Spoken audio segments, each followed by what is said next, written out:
And as they're leaving, one of them goes, "Man, I'm really craving some spoons right now." And oh god, my whole world broke when I found that out. Okay, math class, we had 31 kid top maths, baby. Let's go. Did I ever tell the story about the time I got my math teacher fired? Did I ever tell that story? That was a good story. Okay, so I got a math teacher fired because he was a horrible teacher. Okay, so I'm gonna call him Mr. C. Mr. C was a moron. Mr. C, this dude sucked. He was the worst, man. This was my freshman year, and we all like showed up to class. We're like finally in big kid math. Well, not really big kid math. We were in the lower placement class. We were the dumb kids. We were in the dumb kid math. And so we go into this guy's classroom, and two things stand out to us. Actually, three things. One, no windows. Not a single window in this entire room. None. Dungeon level classroom. Terrible. Hate it. Two, bikes. It's just a giant bike in front of this dude's desk. Like, giant bike. Like, ridiculously overly large, over athletic bike. Three, nothing on the walls except for one poster in the center of the room that says, "Math is hard. So is life. Get over it." Good start. So yeah, Mr. C, well, he told us, I don't know this is true, but he told us he was a world-class triathlete. Yeah, he told us he was a world-class triathlete. And so at least once a month, he would be gone for a week to go compete and all this stuff. He used to work at a Home Depot, and then he was like, you know what I'm gonna do instead? During the off season, I'll be a math teacher. Because those skills are convertible. So anyway, Mr. Z, I swear, this guy did not know math. He did not know math at all. So he gave us these big, it wasn't really textbooks, but it was like these big like math workbooks, right? So he gave us these big math workbooks, and he's like trying to teach how to do them on the board, like from the book. He's like, okay, here's how we do this. And I'd be like, no, it's not. Look, you got the wrong answer. That's not how you do this. And he's like, yes, it is. I'm like, no, it's not. This is how you do it. So I would get up and I would show him how to do it and be like, oh, so fine. It was kind of a lot of that. I was a little bit of a prick. Like, I very much took over that class, and I don't know if I should or if I shouldn't have, but I did. And I was like, you're literally doing it wrong. Look, the answer that you got was incorrect. Let me do it for you. That was very much me. Occasionally he would get something right, but then he wouldn't explain it to the students very well. And so everybody would be like, I don't understand how to do this. So I would literally walk around to people's desks and show them how to do it and like help them work through their math. He was a tragic teacher, and he made a lot of people angry because of it, because he would just sit and argue with people on how to do the math correctly when his answer was just genuinely wrong. People wouldn't understand. He'd be like, do you guys get it? And we'd be like, no. And then he would say, well, that's because you're stupid. So it started off as just like bad teaching. It started off as him just like being a crappy teacher, you know, not communicating the material very well. You know, it started off just this kind of like, all right, you know what, we'll deal. And then he started just openly insulting people and just calling people stupid when they would get the answers wrong. And the worst thing that he did for like the idle stuff, the worst thing was he would hand people's tests back to them and read out the score. He would be like, oh, you got a 40, you stupid. Like, you should know better than on this math test. You should have known better. You should have done better on this test. And you got a 30. You were even worse. Whenever he would hand them back, he would read out people's scores, which is just big teacher no-no. Big no-no. So we were already kind of, like, nobody was really, like, complaining. Nobody was making any official complaints, but we hated him. We all really hated him. And then one day, I had this friend, and he would sit kind of behind me, and he's not very good at math. He needed a little bit more help, so I would help him a bunch, and he would just kind of mess around. He wasn't, you know, he didn't really take the class seriously. But like the one day he was like trying to do his math. He kept calling over Mr. C for like help, because he was like, I don't understand this. Can you teach me how to do this? And it was like, I was either trying to help him or like I was helping somebody else or something like that. He calls over Mr. C, and something happens. He's like, says, I don't understand how you're explaining this. Explain it differently, or like this is not clicking in my head. You know, he says something like that. And Mr. C just starts going off on him. He just starts like yelling at him. He's like, You are so stupid. You're never gonna get anywhere in life because you don't know math. You're a failure of a student. just like berating this kid for not understanding this math concept. And I like lose it. I like stand up. I was like, what did you just say to him? And I'm like, excuse, like, you cannot talk to your students like that. It does not matter it doesn't matter if they say something mean to you. It doesn't matter how stupid you think your students are. You do not speak to them like that. And me and him kind of get into it, really, like arguing. Like, you don't get to talk to your students like that. And he's like, but he's being stupid. And so we're arguing. And he says something like, you're embarrassing me in front of my students. Let's go. Let's talk about this after class. And I walk out. I walked out. I grabbed my stuff and I walked out. I was so angry. Like, if I waited to talk to him after class, I would have hit the man. I would have hit him.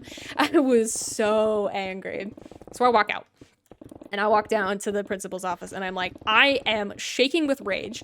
Let's solve this problem. This teacher sucks. He's the worst. We need to solve this. Whatever. And so she's like, okay, yes, let's talk. So me and a couple other students, we basically just kind of reported him for everything that was happening. And she was like, okay, yeah, I understand. And so, everybody kind of makes their statements, whatever. And then we have a meeting. The principal holds a meeting with all the students of Mr. C. And she gathers all the students of Mr. C and their parents. Basically formatted like an intervention. And everybody goes around in this circle and they're like, you made my students suffer like this, and you made me feel like this, and you suck, and these are our problems with everybody's, just like airing all their anger toward Mr. C. And we're like, okay, we're gonna deal with all these problems, and Matt's gonna, it's gonna be better now. Did not get better. Basically, the class just turned into like complete walking on eggshells. Like, he did not teach anything during like the week after that. He was just like, you know what? You do your thing. I'm gonna sit over here. You guys do your class, whatever. Because I just basically took over as the teacher at that point. It's like, okay, this is what we're doing now. Fill out your book. We're doing this. And then about a week later, they came in and told us, we came in and there was no teacher. And we were like, what happened? Where's Mr. C? And the principal came in and she's like, so, we had him transferred, and you're getting a new math teacher soon. For now, here's a sub. And we're like, oh, okay. So we, just exchanged subs for, the next couple months. We were just getting alternate subs, and he got transferred to the middle school as a gym teacher. Not even another math teacher. He didn't get hired as a math teacher again. He got hired as a gym teacher, and apparently he sucked at it and then got fired after a couple months. Apparently he was terrible and they fired him anyways. Yeah, that's the time I got my teacher fired. He was the worst. Nobody liked him. We still talk about it every once in a while. Me and the people that run the class, we'll see each other in class and be like, hey, you remember when I got that teacher fired? I don't know why it's so funny to us, but it is. Okay, this is a really random story that oh my god, this needs so much explanation. Okay, so freshman year, I had this one teacher. He was amazing. I loved him. He had us sit on the floor instead of desks and tables and stuff. He had these little floor chairs. It was great. We all sat in a circle. It was genuinely one of my favorite classes I've ever had. Loved him to death. We had these floor chairs.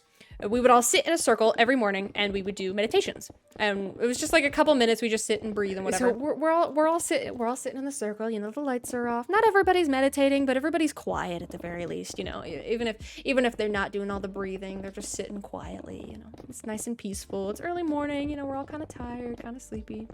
And so there's this office in between this room and the classroom next to it, which was the art room. And so, but the office is connected. So if you open one door, you can hear the other door. So our side of the door was open and the art room side was closed. And so, dead quiet in the room. Somebody comes in, opens the door, and it's these two kids, and they're kind of talking. They're getting supplies or something out of the office. And then one of them goes. She says something like, "Hey, can you get high off of aerosol spray? Can you get high off of aerosol or spray paint cans?" It says something stupid like that. And we kind of snicker a little bit because it's dead quiet. We can hear everything they're saying. So we're like, drugs, funny. And then, they keep talking, they get their supplies. And as they're leaving, one of them goes, "Man, I'm really craving some spoons right now." And the whole class just died laughing. died laughing. It was the funniest thing we had heard in our entire lives. It was so funny. And like he closes the door and they're gone and we're just on the floor. The whole class is just dead. And I think about that at least once a week. I think about that story at least once a week. I love that. Hilarious. Story. It's hilarious. Some random teenagers talking about eating spoons. That's hysterical, right? That's hysterical. I realized last night, this was my freshman year. I'm now a senior. I realized last night, down the street from my high school is a restaurant. It's a curry restaurant. They have soups. They have curries, you know, liquid things. It's called Spoons. The restaurant is called Spoons. It's called Spoons. They were talking about eating at the restaurant. They were talking about eating at the restaurant called Spoons. They were craving the place called Spoons. Not real spoons, not crunchy metal spoons. The place with the soup and the curry. I thought they were talking about real spoons for years. For years. I thought they were just talking about eating spoons for so long. And oh God, my whole world broke when I found that out. And for years, like everybody in that class, we have like laughed to each other about the guys who came in and were like, haha, I'm craving spoons. Like, that's so funny. Why would you eat utensils? They weren't talking about utensils. Dude, I had told that story. Like, I have like 3 stories. That was one of them. I tell it all the time. I'm not very creative. I'm not interesting. I have 3 stories that I recycle over and over. That was one of them, and now it's invalid because I thought it was funny for the wrong reasons, and now it's stupid. I told everybody for years that I had a rock in my hand. And then I was like telling somebody like I have a rock in my wait, but do I though? Yeah. So okay, when I was a kid, I lived on a farm. It wasn't like a farm, like it wasn't like commercial or anything, but it was a farm, and we had some cows and we had a goat. Her name was Maggie. And so we basically used her as like a lawnmower, and we would like picket her somewhere in the lawn, and she would just kind of go in circles and just eat everything. So, you know, we'd stick her in the lawnmower, you know, she's a little lawnmower. So it was my job to pick her up or like move her picket, you know, it was to unpicket her from the ground, you know, and move her throughout the yard, right? So I think she came from like the kind of like up area, you know, and I went to go take her and bring her back to the barn. So it's like, you know, evening time, it's nighttime, it's kind of chilling out. I was like 6 or 7. It was pretty little. So I got the rope, you know, the rope was really tangled, but you know, I wasn't too worried about it. It's just like, okay, I'll just carry the thing. I'll walk the goat over to her barn, you know. So I pick up her picket, and I'm walking her over there, and this goat loved apples. This goat really loved apples. Every time she'd see an apple tree, she'd go barreling for it. She loved apples. So I'm walking her back toward the barn, and she sees an apple tree. And she just starts booking it. She starts booking it down the road. She's like, oh, I want that apple tree. I want that apple tree. And I'm still attached. So she starts running. She starts just booking it for this tree. And the rope's all tangled, and it gets all tangled around my foot. So she's running off for this apple tree, and I get yanked by the foot. And I start getting dragged down this gravel driveway, fully gravel driveway, getting dragged by a goat. And I got so beat up, and I was all scraped and bloody, and I was like, oh my God, I got dragged by a goat. And you know, my mom saw, and she came and rescued me or something. I was like, oh my God, I got dragged by a goat. So I had this one spot on the palm of my hand, on my left hand, the palm of my hand, like at the little heel, the corner, you know, the bottom right, the little corner, you know, the little corner there. I had a big old scratch right there. And for some reason, I convinced myself that a rock had gotten inside that scratch. And I'm pretty sure we went to the doctor. We might have gone to the ER, but I don't think we did. But we went to the doctor about it, and about, you know, getting dragged by a goat. And they were like, okay, here, you know, here's all this stuff. You'll be fine. I think I got a tetanus shot or something. And then they're like, okay, here, you're fine. You're on your way. And for some reason, I took that in my little 6-year-old brain to mean there's a rock in my hand, but it's okay. The doctors don't care. The doctors don't mind. They'll just leave it. It's fine. And I told everyone for years, that there's just a rock in my hand because there's a little lump of scar tissue right there. And if you press and wiggle around, you can feel just this big old lump of scar tissue. And I told everyone that it was a rock. And I was like, look, everybody feel the rock in my hand. Look, it's a rock in my hand. Isn't that so cool? And then I was like 14 when I was telling somebody, hey, look, I have a rock in my hand. Wait a minute. That makes no sense. That doesn't make any sense. There's no rock in my hand. Dude, I told everybody for so long that I had a rock, and I don't think anybody actually believed me, but they would be like, yeah, you have a rock in your hand. I'd be like, yeah, and they'd be like, I'm sure you do. Graphite in my hand. Do you though? But do you really? Or were you simply a toddler and you told yourself you had graphite in your hand? Do you really though? That's the question. Do you really have graphite in your hand? Or have you simply convinced yourself that you do? Have you gaslit yourself into thinking you have graphite in your hand?